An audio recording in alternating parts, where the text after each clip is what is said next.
안녕하세요. 한치 앞도 모르는 게 사람 일이라지만 28에 저는 부모도 형제도 친구도 버리고 가진 건 모두 털어 자유의 몸이 됐습니다. 억세고 질긴 인연, 살아선 못 끊어낼 줄 알았는데 집안이 풍비박산 나는 꼴을 보니 결국은 하게 되더라고요. 전 부잣집 아들이라는 꼬리표를 던져버리고 캠핑카 하나 몰고 집을 떠났어요. 제 여행은 목적지도 없고 끝이 언제 날지도 몰랐습니다. 그리고 산속 오지에서 한 여자를 만나게 됐어요. 운명처럼요. 그땐 갑자기 나타난 그 여자가 솔직히 거추장스러웠습니다. 당연히 친절하게 대할 수도 없었어요. 혼자가 좋아 떠난 여행, 그 여자를 외면할 수 없어 여기까지 왔습니다. 결정적인 그날 밤이 떠오르네요. 그 얘기를 하려 사연을 쓰게 됐어요. 전 엄청난 부잣집에서 태어났습니다. 어려서부터 집안 행사 때 넥타이를 메고 양복을 입었어요. 꼬마여도 맞춤 양복이었고 영화에 나오는 파티는 일상이었죠. 삼남매 중 둘째였던 전 어려서부터 볼 걸 못 볼 걸 다 보고 자랐습니다. 우리 집에 많은 건 돈이요. 없는 건 인정, 사람 냄새였어요. 부모님은 집안 행사나 회사에 큰일이 있을 때마다 저희 셋을 주르륵 앞세웠습니다. 엄청 단란한 가족처럼 보였겠죠. 아버지는 어딜 가도 대접받았고 사람들이 머리를 조아렸어요. 돈과 지위, 권력이 있던 아버지는 여자까지 여럿 거느렸습니다. 한마디로 어머니 한 분으로 만족하지 못하셨어요. 아버지의 바람 때문에 어머니 역시 제정신이 아니었죠. 한밤중 부부싸움 소리는 하루가 멀다 하고 들렸습니다. 왜 싸우는지 그 내용까지 적나라하게 다 들렸어요. 이번엔 변호사냐? 그전엔 영화배우 만나더니 왜? 지적인 여자 만나고 싶었어? 청담동 빌라. 그걸 왜 그 여자를 줘? 주기를. 꽃뱀 변호사한테 눈이 뒤집혔어? 이 여편 내가 뭐라는 거야? 그 여자가 어디 꽃뱀이야? 당신이 이렇게 천박하게 구는데 내가 바람을 안 피우고 배겨? 벌어다 주는 돈으로 애들이나 잘 키워. 욕심 사납게 서방 옆자리까지 괴칠 생각하지 말고. 억울해서 못 살아. 애초에 사업도 처갓집 돈으로 시작해놓고. 뭐?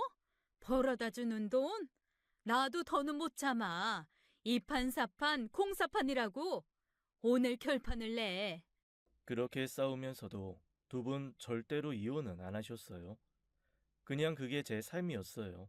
시키는 대로 전 10대에 외국 유학도 떠났습니다. 학비 비싼 외국 학교에 유학하면서 1년에 몇 억씩 쓰고 요트까지 빌려 외국 친구들이랑 놀면서 몇 천씩 우습게 썼어요. 그러다 외국 생활 질려 한국 대학에 입학했는데 아버지 형은 절 인생 낙오자인 것처럼 무시하더라고요. 형은 아버지 회사 물려받을 야망이 있었고 전 아니었어요.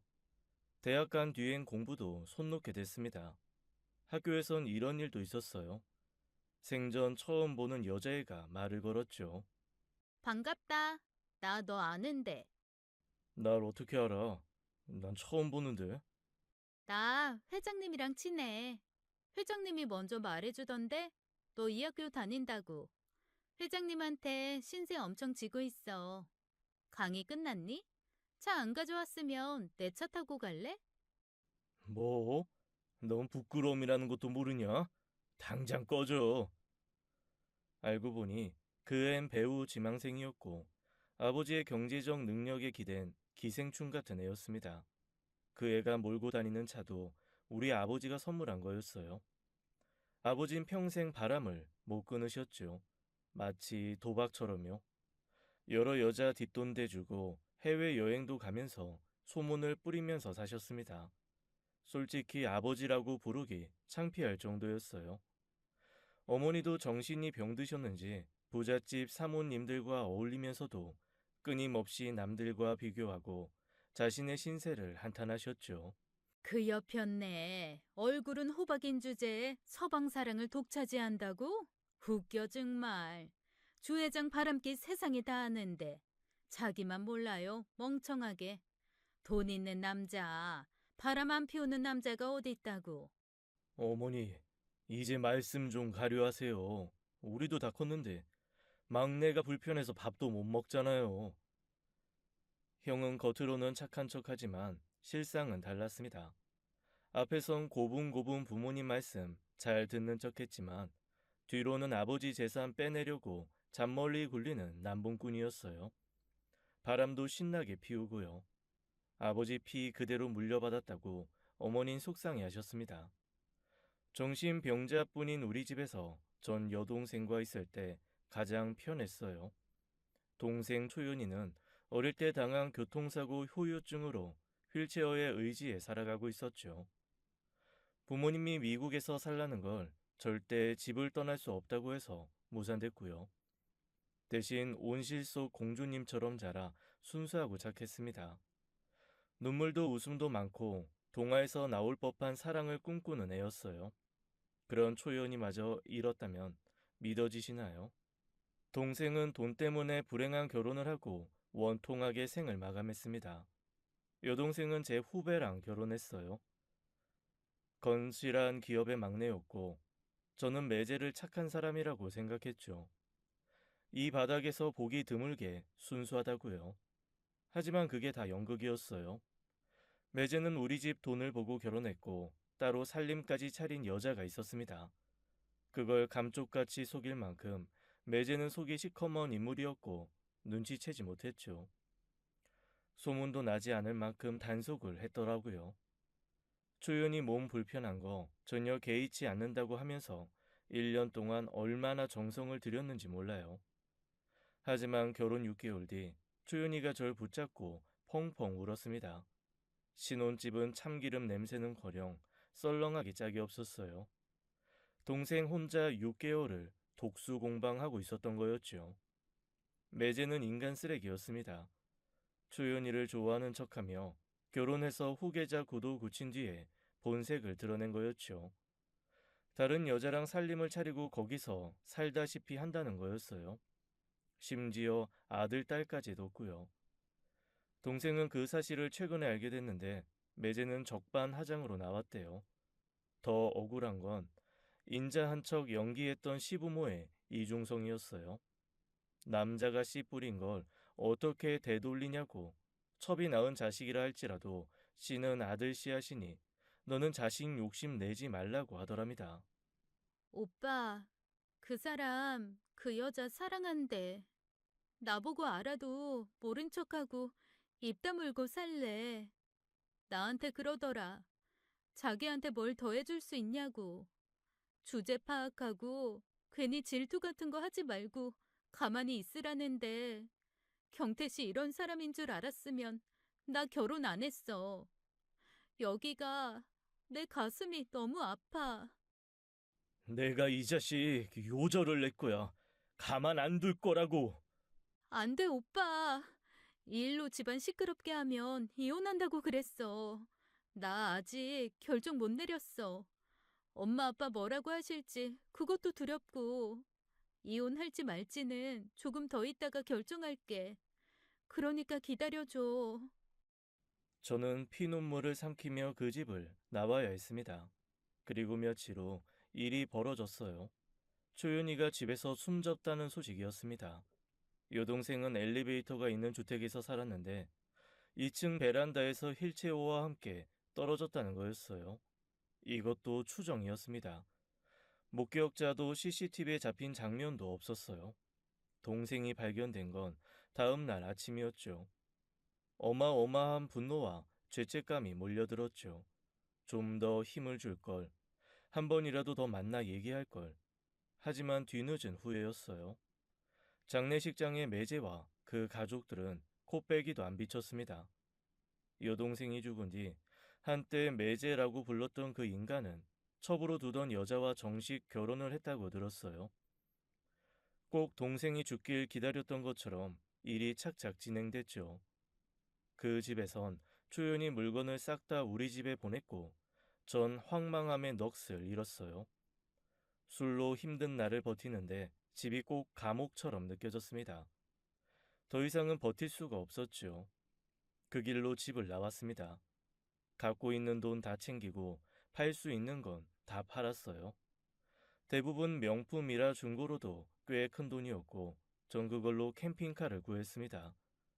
한 군데 붙박이로 사는 건 질려버렸고 네 발 달린 집 끌고 다니며 나는 듯 살아볼 계획이었어요. 두려울 것도 겁날 것도 없었습니다. 가족들과 살다간 나까지 돌아버릴 것 같았으니까요. 휴양지 많았지만 전 그런 곳을 일부러 피해 다녔고 사람 없는 오지에서만 차를 세웠습니다. 사람한테 완전히 질려 라디오조차 듣지 않다가 생활비를 벌기 위해 작은 일을 시작했어요. 마케팅 공부를 했던 경험을 살려 블로그로 업체나 물건 홍보해주는 일을 하며 생활비를 벌었습니다. 전과 같은 생활이었다면 택도 없는 수입이었지만 캠핑카에서 살며 저 혼자 먹고 살기엔 괜찮은 돈이었어요. 최소한의 일을 해서 기름값 벌고 식재료 사서 먹고 살았죠.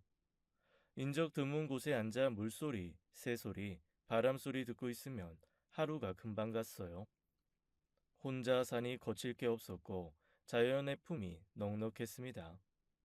초연히 부르며 목 놓아 울어도 보고 냉기가 뼛속까지 스며드는 개울물에 몸을 담그기도 하면서 과거를 싹 다 잊으려 했습니다.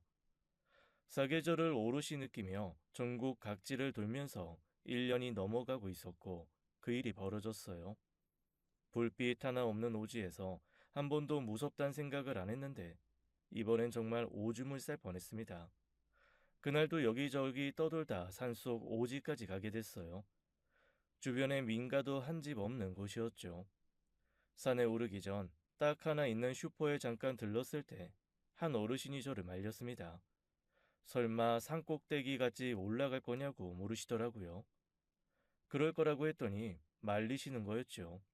두 개의 봉우리가 있는데 터가 안 좋은 곳으로 잘못 들면 내려오지도 못하고 몇 날 며칠 산을 헤매게 된다는 거였습니다.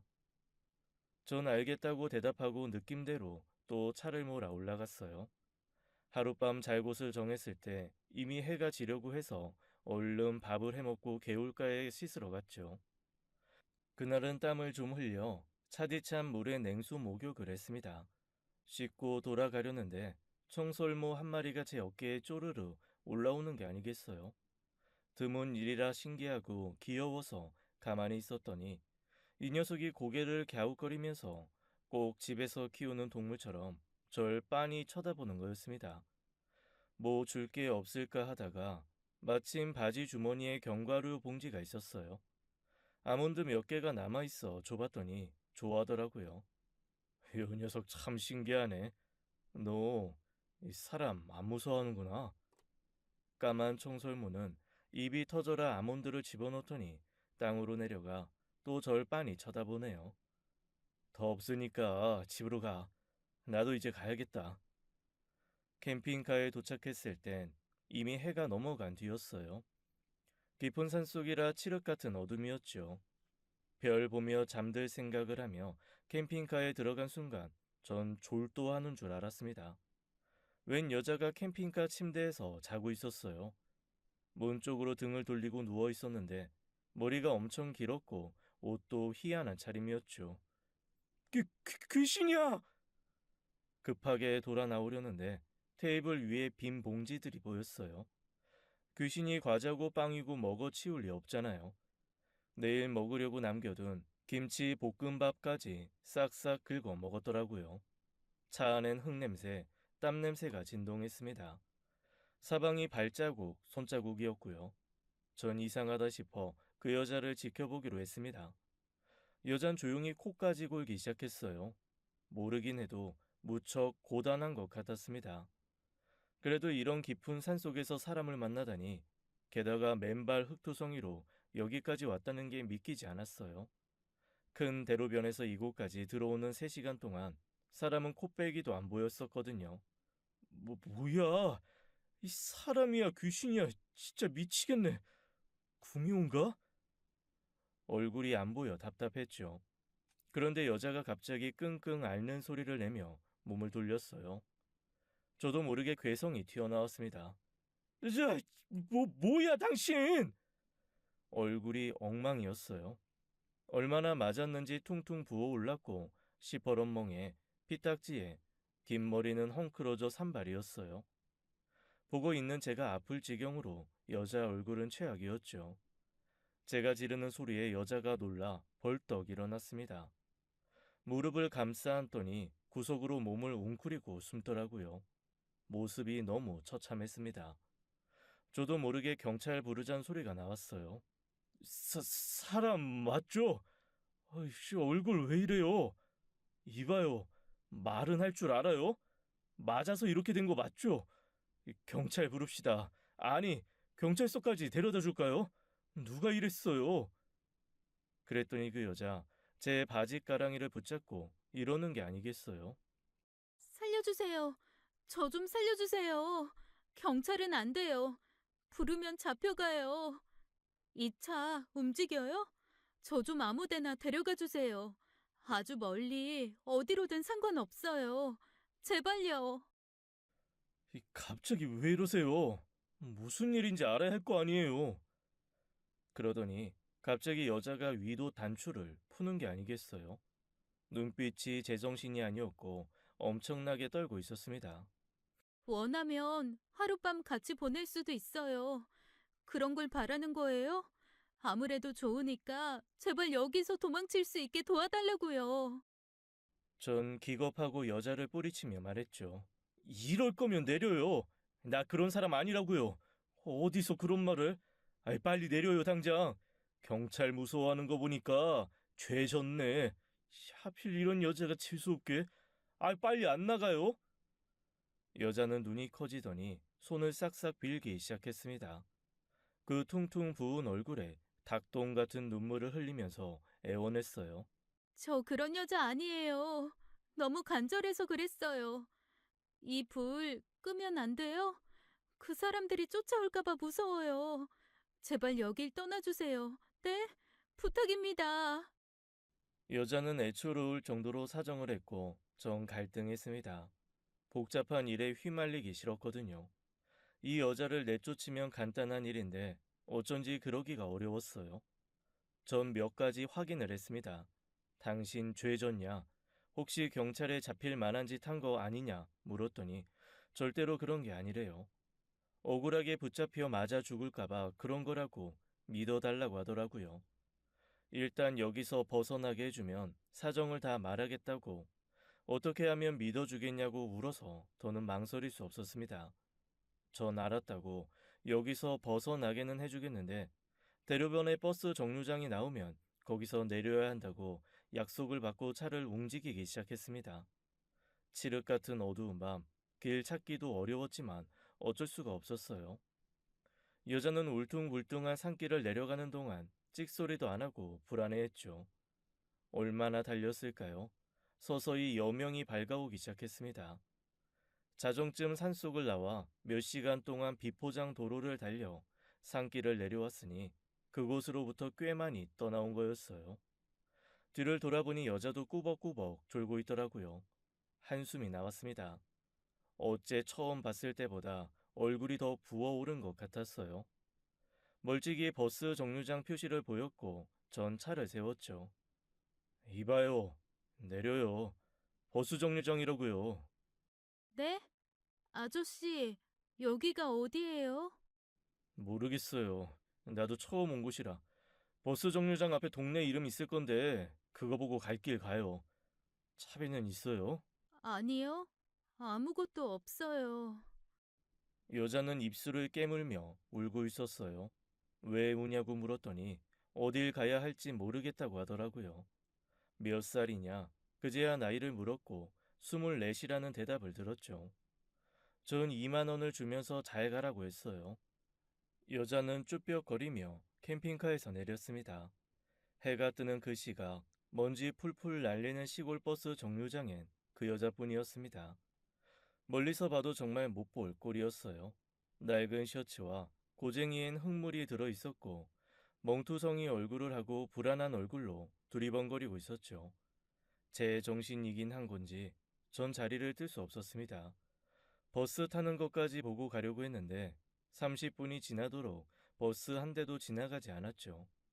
결국 전 다시 그 여자 앞으로 차를 몰았습니다. 다시 타요. 못 봐주겠으니까. 아이, 사람 꼴을 하고 있어야 말이지. 그래도 돼요? 안 내키면 그냥 가고요. 여자는 눈물을 닦더니 냉큼 차에 오르더라고요. 전 두 말 없이 가까운 휴게소로 향했습니다. 주차장에 차를 세워놓고 그 여자한테 제 옷을 던져줬어요. 갈아입으라고 하고 나와서 우유와 호두 과자를 샀죠. 그러고 있는데 문득 죽은 동생이 떠올랐습니다. 저보다 4살 어린 그 여자, 꼭 초연이 같았어요. 그래서 내버려 두지 못했던 것 같아요. 여자는 허겁지겁 호두 과자 한 봉지를 다 먹어치웠습니다. 개걸스럽게 먹어 캑캑거리고 우유도 한꺼번에 다 마시려고 하고 난리였어요. 천천히 좀 먹으라고 안 빼서 먹는다고 해도 소용없었죠. 추측하기로 아마 거기서 제대로 먹지도 못했던 것 같더라고요. 오랫동안 굶은 것 같았습니다. 퉁퉁 부어 작아진 눈이 얼마나 울었는지 벌겋게 충혈돼 있었고 한쪽 눈은 실핏줄이 터져 있었죠. 속으로 욕이 나왔어요. 사람을 얼마나 괴롭혔으면 이렇게 된 건지 속상했습니다. 전 말없이 차를 몰기 시작했어요. 지난밤 발견된 그곳으로부터 무조건 멀리 달리기 시작했죠. 서너 시간 뒤 전 캠핑카를 바다가 보이는 소나무 숲 안쪽에 세웠습니다. 여자가 제 눈치를 보더라고요. 캠핑카에서 내쫓길 줄 알았던 것 같습니다. 좀 망설이다 물었어요. 어떻게 해야 할지 모르겠어서 다시 묻는데 경찰에 신고해줘요? 경찰서로 갈까요? 아니, 안 돼요. 절대로 안 돼요. 경찰은 안 돼요. 살려주세요, 아저씨. 아, 알았어요. 무슨 말인지 알았으니까 침착해요. 그럼 어떻게 된 건지 그 이유나 들어봅시다. 그 오밤중에 그 산에 왜 있었던 거예요? 여자는 망설이다 어렵게 말을 꺼냈습니다. 어젯밤 거기서 산 하나 넘으면 마을이 하나 있어요. 주변이 다 산이고 그 안에 폭 들어간 곳이에요. 아주 작은 마을이죠. 사는 사람도 몇 안 되고 그나마도 다 친인척이었어요. 집이 거긴데 도망 나온 거예요? 거긴 집이 아니라 그냥 지옥이었어요. 저 남편한테 맞아서 이렇게 된 거예요. 정말 죽을 각오로 목숨 걸고 도망쳐 나왔어요. 이번에 잡히면 정말 끝이었거든요. 여자의 발엔 물집이 잡혀 있었어요. 그녀는 바지를 들어 올려 다리 곳곳에 멍과 맞은 자국들을 보여줬습니다. 팔과 등, 배에도 흔적이 많다고 하더라고요. 결혼도 강제로 한 거나 마찬가지라고 했습니다. 더 구체적으로 말을 안 하는데 꼭 팔려간 느낌이었어요. 분노가 치밀었습니다. 말리는 사람도 없었어요? 이 사람을 이 지경이 되도록. 말리기는커녕 제가 도망칠 때마다 사람들한테 붙잡혀왔어요. 그런 날은 더 맞았죠. 독하게 때리더라고요. 정신 차려야 한다면서. 시어머니는 물론이고 마을 경찰, 부녀회장, 이장부터 시작해서 다 한통속이었어요. 뒤에 이어진 얘긴 더 참혹했습니다. 도망이 실패해 다시 잡혀오면 남편이란 작자가 3일을 굶기고 잠을 안 재웠다고 하더라고요. 고문 받을 때 가장 괴로운 게 잠을 안 재우는 거라던데 어떻게 자기 아내한테 그런 짓을 저지를 수 있는지 짐승만도 못한 인간이었죠.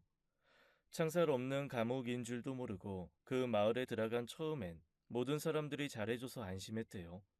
홀 시어머니부터 이후까지 마을에 젊은 사람이 오니 생기가 돈다면서 간쓸게 다 빼줄 것 같이 굴었지만 본색을 드러낸 건 남편이 처음 폭력을 행사한 뒤였다고 했습니다. 여자는 망설이며 말을 이어갔어요. 그 사람 매일같이 잠자리를 요구했어요. 아무리 부부라지만 그건 너무 힘들었어요. 낮에 종일 밭일에 농사일에 살림까지 하느라 힘에 부쳤고 쉬는 날은 하루도 없었죠. 남편은 술을 좋아하는 사람이었어요.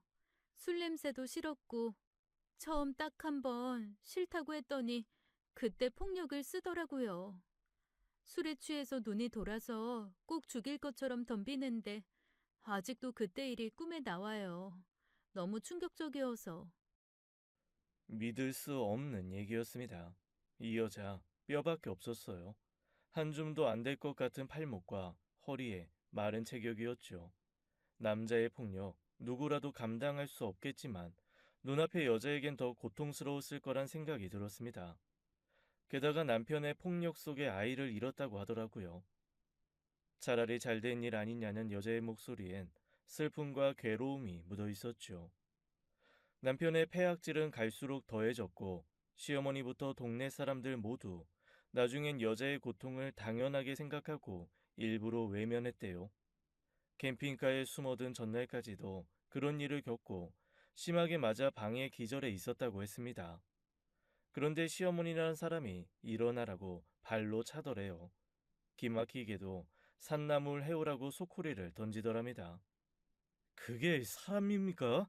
초죽음 된 사람 병원에 데려가야지 뭐 산나물이요? 원래 그런 분이었어요. 전 그냥 집안 가구 같은 거였고요.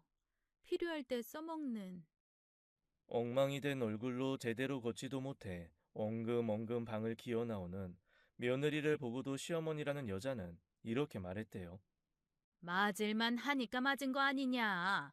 계집 주제에 사내가 원하면 백날이고 천날이고 응해줘야지. 어젯밤 다 들었다. 건방진 것. 넌 맞아도 싸. 난 우리 아들 여자한테 설설 기는 꼴 죽어도 못 본다. 감히 도망칠 생각 말고 딱 죽었다 생각하고 살아. 니까지 게 어딜 가서 뭘 할 건데, 어? 산나물이나 한 소쿠리 캐와. 흐느껴 울던 여자는 더는 안 되겠다고 차라리 죽는 게 낫지 여기선 더 이상 버틸 수 없다고 생각했대요. 젖 먹던 힘까지 쥐어짜 뒷산으로 올라가는 척하면서 미친 듯이 도망을 쳤다고 했습니다. 다리가 아파 못 걸으면 네 발로 기어서 올랐대요. 그녀의 손톱 밑에는 흙이 새까맣게 껴 있었고 손바닥도 다 긁힌 상처였죠. 잡히면 죽는다는 생각에 길을 쓰고 산을 넘었고 그 밤에 깊은 산골에서 제 캠핑카를 발견한 거였습니다. 사람이 있으면 어떡하나 걱정할 겨를도 없이 캠핑카에 뛰어들었고 허겁지겁 눈에 보이는 걸 먹고 잠이 든 거였어요. 저를 보자마자 도망가게 해달라고 매달렸던 거였고요. 얘기를 다 듣고 나니 해가 중천에 떠 있었습니다. 이글거리는 태양 아래서 오히려 전 한기가 돌았어요. 사람이 악해도 이렇게 악할 수가 있을까요? 때리고 괴롭혀 죽음까지 각오하게 만든 그 치들을 인간이라고 할 수 있을까요? 눈앞의 여자가 너무 가여워 무슨 말을 꺼내야 할지 모르겠더라고요. 경찰에 신고해봤자 소용없다고 오히려 거기 끌려가기만 할 거라면서 차라리 다른 사람으로 살면서 멀리 도망가 사는 게 낫다는 여자의 말이 이해가 될 정도였습니다. 제가 물었어요. 어디쯤 내려주면 되겠냐고요. 그랬더니 여자는 답이 없었습니다. 거기서 자그마치 3년을 살았다고 하더라고요. 고등학교 졸업 후 대학 합격증까지 받아놨는데 학교는 가보지도 못했대요. 세상 물정을 몰라 어디서 뭐라고 살아야 할지 모른다면서 눈물을 흘렸습니다. 말 못할 고초가 많았을 그녀를 더 힘들게 하고 싶지 않았어요. 어딜 내려준다 해도 같은 일을 당하지 않을 거라는 보장이 없었으니까요. 저도 모르게 이 말이 튀어나왔죠. 그럼 당분간 캠핑카에서 지내도 괜찮겠어요? 내가 봤을 때 지금 그쪽 혼자서 못 살아요. 아이, 나 나쁜 놈 아니에요. 내 여동생 같아서 그러는 거니까 오해는 말고 당분간 여기 있어요. 약국 갔다 올게요. 먹고 싶은 거 없어요? 여자는 놀란 눈으로 보더라고요. 갑자기 목이 콱 메어 왔습니다. 떡볶이 같은 거 안 좋아해요? 사다 줘요? 매운 거 잘 못 먹어요. 정말 저 여기 있어도 돼요? 고맙습니다, 아저씨. 한숨 자고 있어요. 전 지갑을 챙기면서 사진 하나를 여자에게 건넸습니다. 이젠 세상에 없는 동생이라고 초연이를 소개했어요. 당신 걷어주는 거 다른 마음 없으니 마음 놓으라고 했죠. 내가 캠핑카에서 살게 된 것도 따지고 보면 이 녀석 때문이라고 하면서 동생 같은 마음으로 그러는 거니 오해 말라고 괜한 걱정 말고 몸을 추스르는 게 좋겠다고 했어요. 약국에서 멍을 바르는 약을 사고 시장이 어딘지 물어봤어요. 캠핑카로 돌아가 여자에게 모자와 선글라스, 마스크를 챙겨줬습니다. 필요한 게 있을 거 아니냐고 같이 시장에 가자고 했죠. 여자는 겁부터 먹더라고요. 전 얼굴 다 가렸으니 알아보는 사람 없을 거고 시장에선 저한테 팔짱을 끼라고 했어요. 자연스럽게 부분한 연인처럼 행세하자는 거였죠. 누가 봐도 시비 못 걸게 하려는 제 작전이었어요. 시장 앞에선 3만 원을 주면서 필요한 걸 사라고 했어요. 제가 입구를 지키고 여자가 안에 들어가 필요한 걸 샀죠. 첫 가게에서 계산할 때 손을 벌벌 떨길래 제가 나섰어요. 돈을 주고 뭘 사본 적도 너무 오래된 탓인 것 같았습니다. 그날 저녁, 여자는 저한테 고맙다고 하더라고요. 시장 구경 정말 오랜만에 해봤다고 필요한 걸 사게 해줘서 고맙다고 하면서요. 서로 이름조차 물어보지 않고 우린 동거 아닌 동거를 하게 됐습니다. 물론 잠은 따로 잤죠. 여자를 캠핑카 안에서 자게 하고 전 밖에 텐트를 치고 잤어요. 그리 춥지 않은 계절이라 가능했습니다. 다음날 여자는 저한테 가위를 빌려줄 수 없겠냐고 하더라고요. 흠칫해서 물었습니다. 가위로 뭐 할 거냐고. 나쁜 짓 할 거면 못 준다고 했더니 아니래요. 머리를 짧게 자르고 싶다고 하더라고요. 얼마 뒤 커트 머리에 제 커다란 옷을 입은 여자가 모습을 드러냈죠. 고마워요, 아저씨. 말끝마다 아저씨 아저씨. 나 그쪽보다 3살밖에 안 많아요. 수염 길러서 나이 들어 보이나? 아이 밥 먹읍시다. 어서 와요. 그래봤자 거창할 것도 없었습니다. 즉석밥 데우고 인스턴트 미역국을 데워 바닷가를 보고 나란히 앉았어요. 그 여자도 밥을 곧잘 먹더라고요. 캠핑카의 생활이 익숙해지자 여자는 저보다 일찍 일어나 아침을 준비하기 시작했죠. 작은 냄비에 밥도 해놓고 멀고 온 국도 끓여놓고요. 이런 거 안 해도 된다고 했더니 뭐라도 보답을 하고 싶다고 하는데 예의를 아는 여자 같았어요. 문득 처음 만난 밤이 떠올랐습니다. 오죽 급했으면 단추를 풀 생각까지 했을까요? 시간이 흐르며 우린 이런저런 얘기를 나누게 됐죠. 여동생 예쁘게 생겼던데 많이 보고 싶겠어요. 캠핑 생활 시작하고 아쉬운 거 아무것도 없는데 딱 하나. 동생 납골당에 자주 못 가보는 거 그게 아쉬워요. 몇 살 차이예요? 2살요. 너무 착하고 예쁘게 생겼어요. 그쪽이랑도 많이 닮았고. 동생 없어요? 여자는 고개를 저었습니다. 슬쩍 연락할 부모 형제나 친척 없냐고 물었더니 답이 없어요. 그럴 만한 사정이 있겠거니 더는 묻지 않았죠. 시간이 흐르며 여자의 얼굴에서 붓기가 빠졌습니다. 멍도 조금씩 빠지고 본래 얼굴이 돌아오는 것 같았죠. 피차 어색한 사이에 얼굴 빤히 볼 일은 없어서 어쩌다 눈이 마주쳐도 시선을 피하곤 했는데도 인상이 참 좋더라고요. 얼굴이 원래대로 돌아오면 빼어난 미인일 것 같았습니다. 저도 여자와 함께 지내면서 면도도 하고 머리도 빗기 시작했죠. 사람을 피해 여기저기 다녔지만 누군가의 시선을 느끼면 서로 약속이나 한 듯 팔짱을 끼고 다녔어요. 그마저도 몇 번 안 되는 일이었지만 여자의 다급함이 느껴졌습니다. 아주 멀리 왔다고 안심을 시켜줘도 여자는 가끔 악몽을 꾸는지 자다가도 벌떡 일어나곤 했어요. 한 번 깨면 도통 잠이 들지 못해 괴로워하는 것 같더라고요.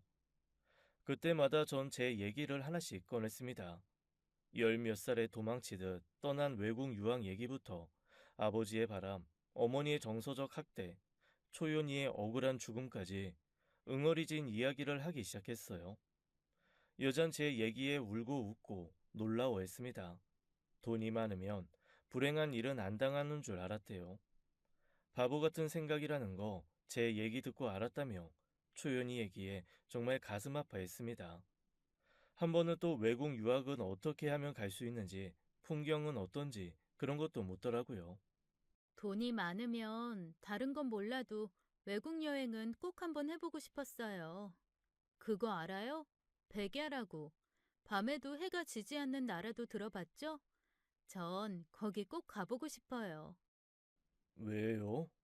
어려서 밤을 참 무서워했거든요. 돌아가신 엄마가 얘기를 참 많이 해줬는데 그때 알았어요. 꼭 마법 같지 않아요? 얘기를 나눠보니 그녀도 고운 심성을 가진 여자였습니다. 가차 없는 운명에 이리저리 끌려다녔어도 본래 심성까진 다치지 않았더라고요.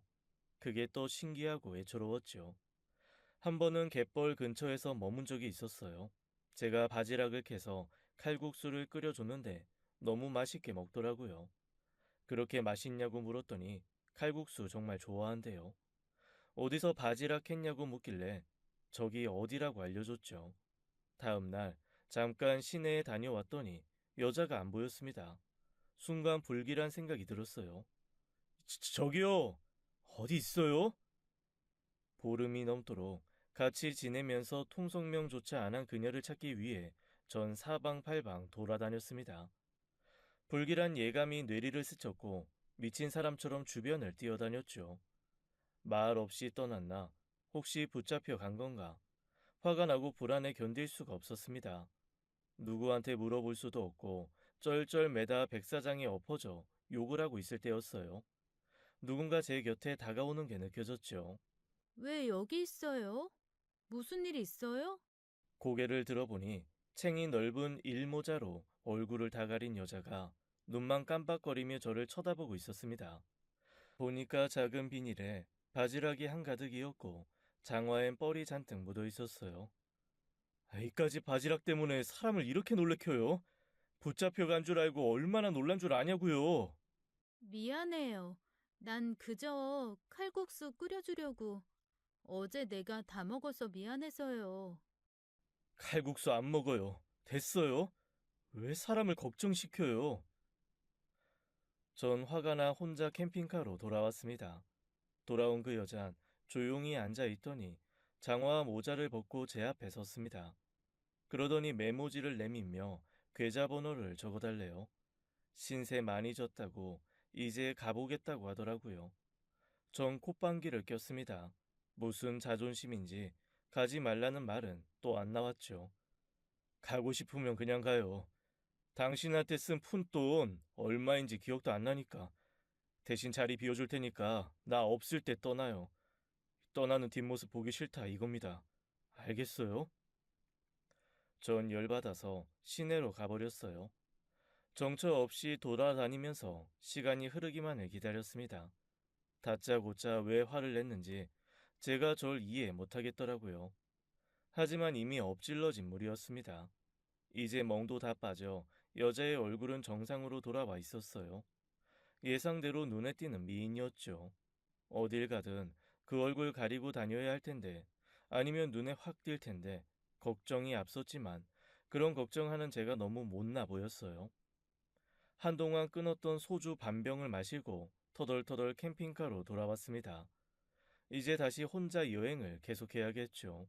벌써부터 텅 빈 마음이 너무 허전하고 괴로웠어요.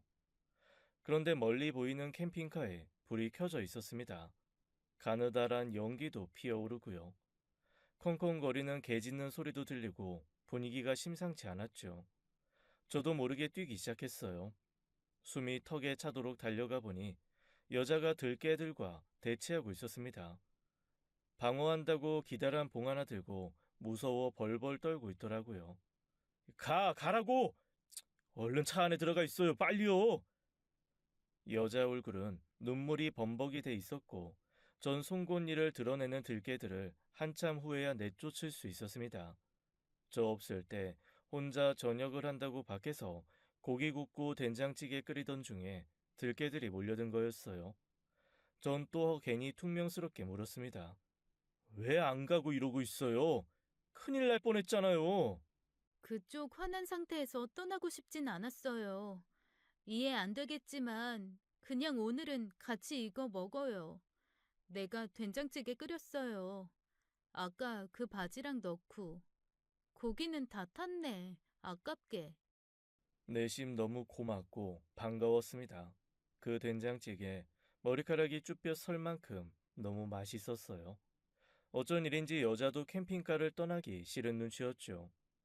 전 사과의 의미로 믹스커피 진하게 타서 줄면서 사과를 했습니다. 미안하다고, 그냥 당신이 안 보이면 예민해지는 것 같다고 솔직히 말했어요. 여자가 묻더라고요. 잘해주는 이유가 뭐냐고요. 딱히 대답할 말이 떠오르지 않았어요. 쑥스러워서 속마음을 제대로 얘기할 수 없었던 것 같네요. 사실 전 그녀를 좋아하고 있었습니다. 그렇게 돼버렸다면 이해하실까요? 자려고 누우면 그녀의 얼굴이 아른거렸고 캠핑카에서 잠을 설치는 것 같으면 저도 눈이 번쩍 떠졌어요. 안 보이면 불안하고 눈앞에 있으면 안심되고 늘 그녀가 안전했으면 했고요. 그날 우린 더 가까워졌고 서로의 이름을 알게 됐습니다. 통성명 하지 말자는 것에 둘 다 동의했는데 이젠 더 이상 그럴 수 없었어요. 그녀 이름은 수정이었죠. 그리고 이른 나이에 결혼까지 한 뒷얘기를 알게 됐습니다. 수정이가 고등학교 2학년 되던 해 엄마가 돌아가시자마자 불행이 시작됐다고 들었습니다. 아버진 동네 아줌마와 바람이 났고 있는 재산 다 팔아먹게 됐고요. 추억이 깃든 집에서 나와 반지하 단칸방에서 지내면서도 수정인 그 지역의 국립대학 간호학과에 붙었다고 했습니다. 어려운 상황에서도 돌아가신 엄마 생각하며 열심히 살려고 했는데 아버지가 사귄 여자 때문에 불구덩이에 뛰어들게 됐다는 거였어요. 그 여자는 수정이를 미인 대회에 나가라고 부추겼다고 했습니다. 대학 등록금을 내줄 테니 일단 나가보라고 해서 엉겁결에 나갔고 뛰어난 외모에 입성까지 하게 됐고요. 그런데 이후 이상한 일이 시작되는 거였죠. 지역 유명 인사 회식 자리, 골프 모임 뒤풀이에 자꾸만 불려 나갔대요. 학교엔 가지도 못하게 하고 남자들 술자리에 자기를 밀어넣는 상황에 힘들어하던 중 아버지와 그 여자가 야반 도주를 해버렸다는 걸 알게 됐고요. 동네 사람들도 사기로 해먹고 둘이 날라버린 거였습니다. 사람들이 몰려와 너라도 돈 내놓으라고 괴롭히던 그때 한 중년 여인이 찾아왔다는 거였어요. 네 아버지한테 돈 꿔주고 못 받았지만 상황 딱하니 빚독촉 안 하겠다. 대신에 자기 아들과 결혼을 하는 게 어떻겠냐. 동네 사람들 빚도 일부 갚아주겠다. 우리는 먹고 살만하고 넌 오갈 데 없는 처지 아니냐. 자기랑 같이 가자고 하더랍니다. 너 여기 있어봤자 평생 부모 빚 갚고 살아야 하는데 차라리 나랑 가자. 지금까지 초년고생했다 치고 우리 집에서 호강하며 살면 돼. 우리 아들 너보다 나이 1살 많고 아주 잘생기고 능력 있는 청년이야. 네 아버지가 떼먹은 돈 없는 걸로 할 테니까 나랑 가자. 가서 내 아들 별로면 다시 돌아와도 돼. 손해볼 것 없잖아. 안 그래? 그 여자는 수정이를 바다에 데려가 회를 사주더니 바다에 서보라고 사진을 찍어주겠다고 하더래요. 그러더니 뜬금없이 배를 타보자고 해서 어부의 배를 빌려 먼 바다로 나갔다고 했습니다. 거기서 누가 떠미는 느낌의 수정인 물에 빠져 의식을 잃었고 눈을 떴을 땐 예비 시어머니가 우는 모습이 보였대요. 하마터면 죽을 뻔했다면서 수정이를 안고 울부짖으며 이제부터 자기를 엄마라고 부르며 살라고 불쌍한 것 얼마나 고생하면 배에서 발을 헛디딜 수 있냐고 안쓰러워 하더라는 거였습니다. 그렇게 수정인 한치의 의심도 없이 악마의 소굴에 들어가게 됐고 학대당하며 살게 된 거였어요.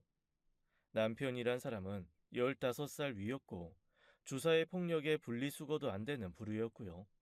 아버지가 떼먹은 돈 고스란히 갚으라며 고된 노동이 매일같이 이어져 수정인 죽을 만큼 힘들었다고 했습니다. 도망갈 때마다 잡혀 죽기 직전까지 맞는 게 너무 괴로웠대요. 이야기가 끝나고 수정인 울고 있었어요. 전 조용히 그녀의 손을 잡아줬습니다. 제 큰 손에 하얀 수정이의 손이 다 들어오더라고요. 어린 나이에 너무나 큰 불행을 겪은 수정이가 너무 가여웠습니다. 저도 모르게 그녀를 따뜻하게 안아주게 됐죠. 수정인 제 품에서 한참 흐느꼈어요. 우린 누가 먼저랄 것도 없이 입을 맞추게 됐습니다. 전혀 예상하지 못한 일이었어요. 그녀가 묻더라고요. 캄캄한 밤이 무섭지 않은 이유를 아냐며 돌아가신 엄마가 해줬다는 얘기를 들려줬네요. 먹구름 뒤에 영롱한 달이 있을 거라고 믿으면 두려울 이유가 없대요. 지나가는 바람에 먹구름은 곧 사라질 거고 칠흑 같은 어둠도 거칠 거라는 거였죠. 도망쳐 깊은 산속을 헤매다 작은 불빛이 보이는 제 캠핑카를 발견했을 때 살았다 싶었고 그 느낌 잊지 못한대요. 작지만 안전한 공간이라는 생각에 허겁지겁 먹을 걸 입에 넣자마자 잠이 쏟아지더랍니다. 전 제 마음을 고백하게 됐어요. 수정이가 더는 다치는 거 싫다고, 아프고 힘들어하는 모습도 보고 싶지 않다고, 사실 좋아하게 됐다고 말했습니다. 적지 않은 나이에도 그런 고백은 쉽지 않았어요.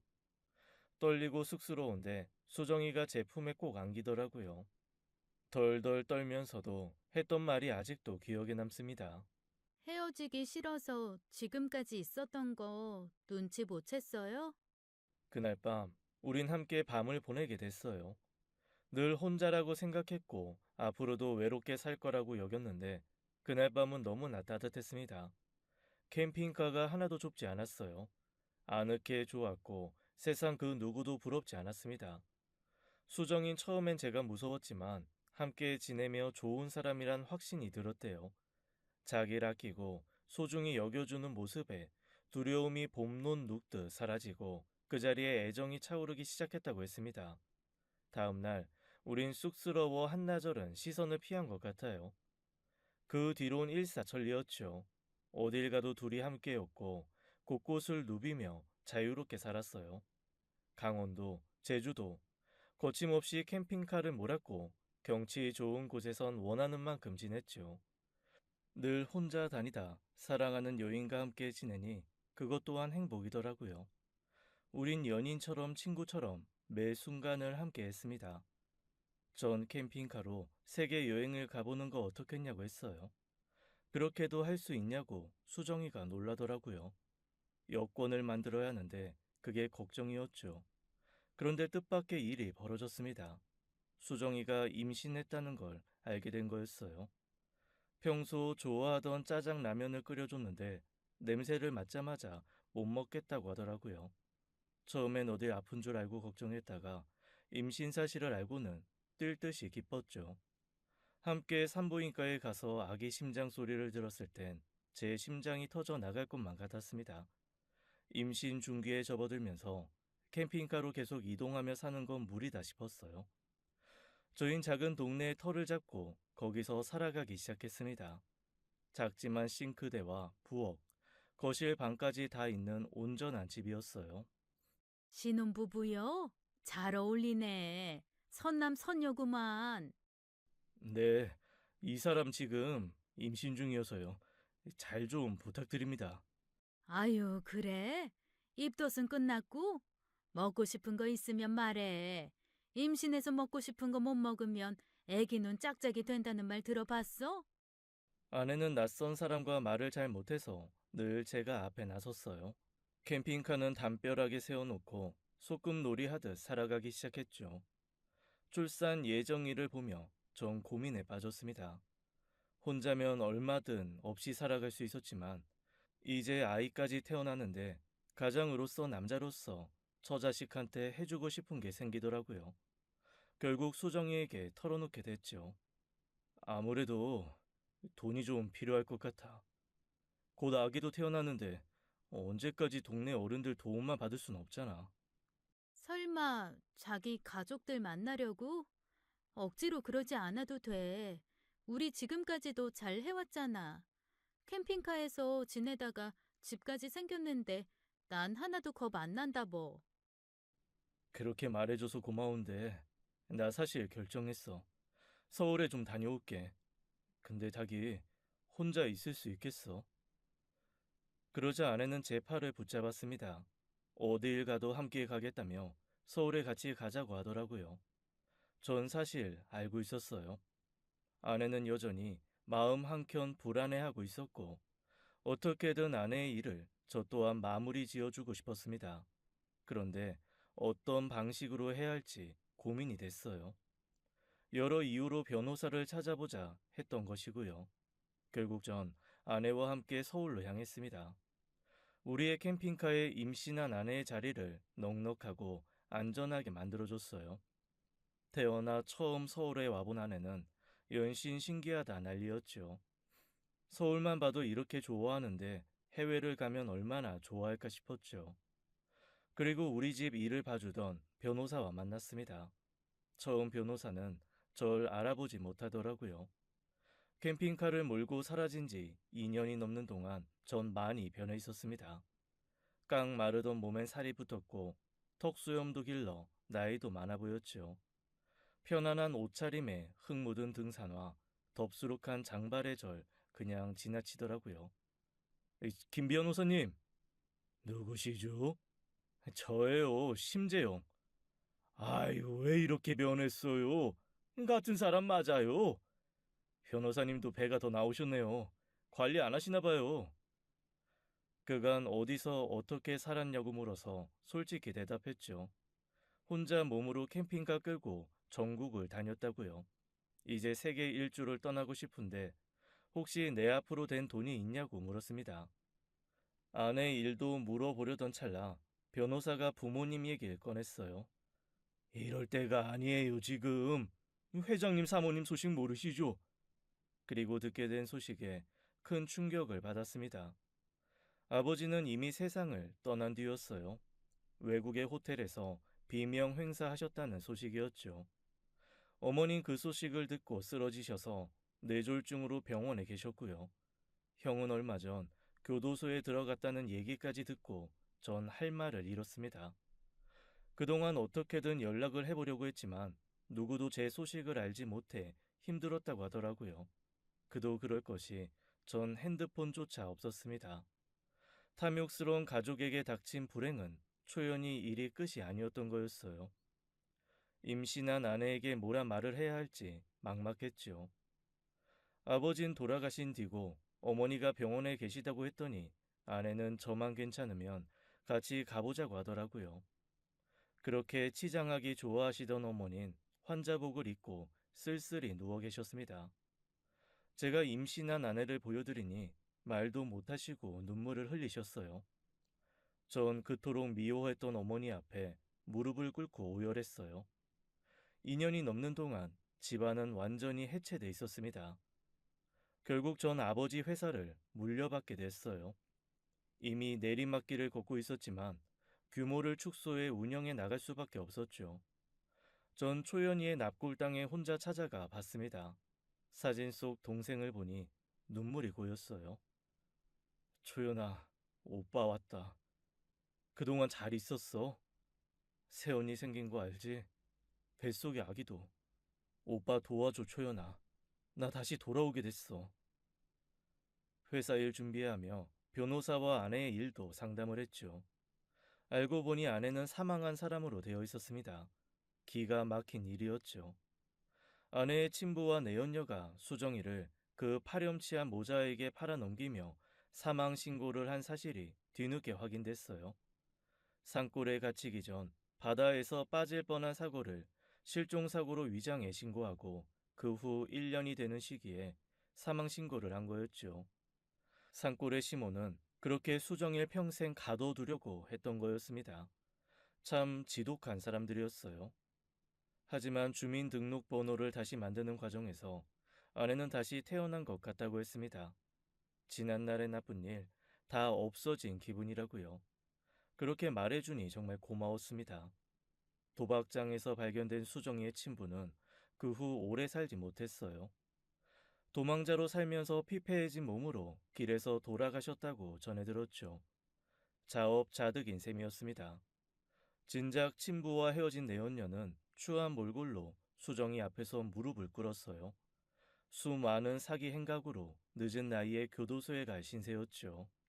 수정아, 옛정을 생각해. 내가 너한테 잘해줬던 것도 있잖아. 내 덕분에 너 홍시 아가씨 대회에도 나가고 좋은 일도 많았지. 너 없을 때 내가 네 아버지 많이 거둬줬다. 그건 사실이야. 아니, 내가 그 양반 때문에 손해본 게 얼만데.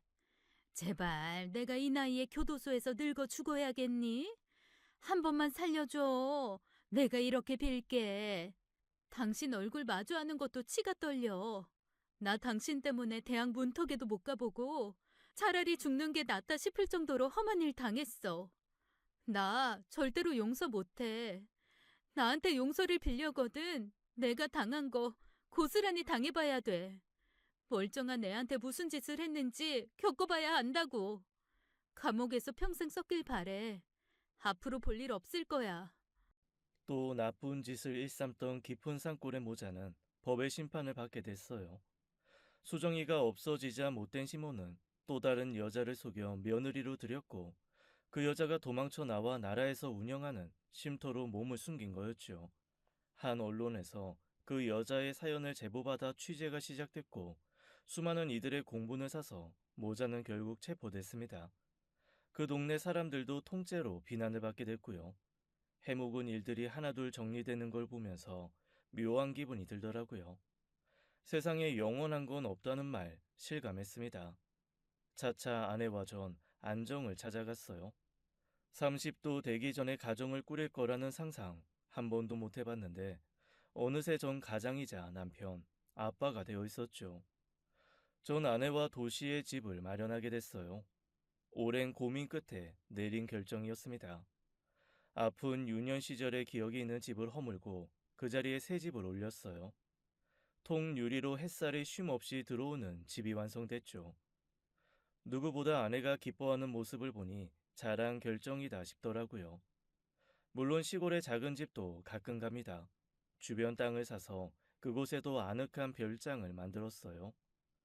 큰딸에 이어 둘째 아들도 연년생으로 낳아서 가끔 머리 식히러 가곤 합니다. 제 전폭적인 지원 아래 아내는 다시 간호대에 들어가 공부를 시작했어요. 학위를 따는 그 눈물겨운 노력 속에서도 아내는 너무 행복해했죠. 하고 싶던 공부였다며 좋아하는데 말릴 수도 없었습니다.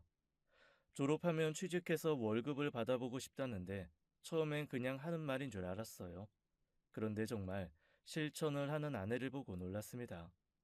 보면 볼수록 매력 있는 사람을 볼매라고 한다고 하죠. 수정이가 바로 그런 사람이었어요. 아이들 제법 큰 뒤로 내 식구는 자주 캠핑을 떠나게 되네요. 그때와는 달리 아내와 제가 교대로 차를 몰곤 합니다. 우린 캠핑 도사가 됐어요. 또 내년엔 아내가 꼭 보고 싶다던 백야를 보러 갑니다. 밤에도 해가 지지 않는 나라에 지금도 가고 싶냐고 물었더니 아내가 배시시 웃네요. 사람인이라는 한자가 사람 둘이 서로 기대 서 있는 모양이라죠. 홀홀 단신 떠난 여행에서 아내를 만나 지금껏 서로 사랑하며 사는 게 때론 여전히 꿈만 같습니다. 돈도 아끼는 가족이 있고 사람답게 사니 제대로 굴러가는 것 같아요. 참, 여전히 풀리지 않는 의문이 있습니다. 개울가에서 제 팔을 타고 오른 청설모는 어디서 온 걸까요? 그 전에도 뒤에도 같은 일은 한 번도 없어 더 신기하게만 느껴지네요. 제 사연은 여기까지입니다. 긴 이야기 들어주셔서 감사합니다. 지금까지 사연 읽어주는 남녀였습니다. 끝까지 함께 해주신 여러분 감사드리며 저희는 다음 사연으로 돌아올게요. 감사합니다.